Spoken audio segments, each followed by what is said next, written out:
My next guest has a family legacy that couldn't fit more perfectly with today's theme. Alveda King is the niece of Dr. Martin Luther King Jr., and she is with me now. First off, thank you so much for being here. It is such an honor, and it's so good to see you again, albeit through the television camera. Dana, I choose hope, and I'm glad that you invited me to share this message with you. Thank you. Well, you've been sharing this message with a lot of people for a long time now, and it's really, I mean, this is your family's legacy. And I was discussing earlier, you know, my hometown, St. Louis, a lot of people don't really feel like they have a lot of hope today because they're watching and waiting to see what happens in Ferguson. And I know you were there recently, and you were really uplifting to a lot of people who are in the area. I have a lot of friends in Ferguson. I have some family in Ferguson, and they were saying that your presence there was really just a welcome sight. Tell me a little bit about your experience. I was so encouraged to be there, and it's amazing that you're launching I Choose Hope now, because that was a question that kept emerging. Where is the hope? Of course, where is the love? Where is the justice? Of course, but we have to have peace.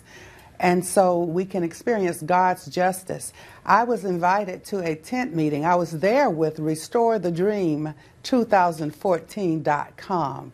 And that is also an uplifting message of hope and encouragement across America. It's not a political effort, but it's just revitalizing the people in their hearts. And so we made a stop in Ferguson. I went to a tent meeting, and that was a very amazing experience. A man, Jonathan Tremaine Thomas, had that to restore Ferguson. And as I went to that tent meeting, Michael Brown's uncle was there. He's a pastor of a church locally as well. And they were really preaching hope and encouragement. Destiny Church, many churches. I met with another pastor, Elder Johnson, Dr. Jones. There were many local pastors of every ethnicity, believe it or not. And that was a powerful experience. And so, Dana, you and your family and in your community, Dred Scott's great-granddaughter lives there. And as a matter of fact, Dred Scott, the freed slave person who was at one time told that he was only 3/5 human, buried on the same street where Michael Brown was shot. It runs into another county. And so all of these experiences were coming across my vision and my awareness. We prayed together. We sang together.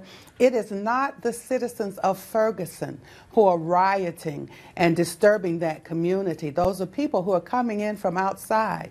And so that's what's so disturbing to me. The hope, of course, is in what you're doing now by broadcasting such a message. And continue, please, to encourage your family, Dana.